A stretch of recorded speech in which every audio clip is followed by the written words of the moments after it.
Би тэр томилгооных нь хурд оролцоод өгөө хэлчихэд ийм томилгоо хийснийхээ төлөө та нар утгахгүй ичих болно гэдгийг хэлчихэд харсан. Би энэ томилгоог эрсэсрүүцэж байгаа. Миний байр суурь тодорхой байгаа. Улсын хурл яагаад ийм хүлцэнгүй байгаа юм бэ? Тэр хүлцэнгүй их хурлын дарга инколоос очиж асуу за. Одоо энэ цаашдаа яах юм бэ те? Энэ марга юу гэсэн үг юм? цаашдаа ер нь бол анх нөгөө мэдээлэлүүд явахад нэлээд ширүүн юм юмнууд явах нэ гэж ойлгож байсан. Гэтэл ингээд томилчод хийгдэг шалгалтууд хийгдэн. За энэ яригдаад байгаа юмнууд шалгагдана.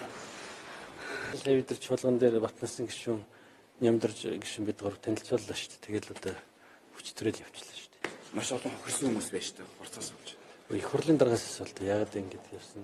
улсын хурл яагаад ер нь хурц дээр ийм хүлцэнгүй байгаа юм? Та юу гэж бодож байна? Одоо би ямар гишүүдийн өмнө төлөж ярих биш, ямар ч гэсэн байр суурийг илэрхийлсэн.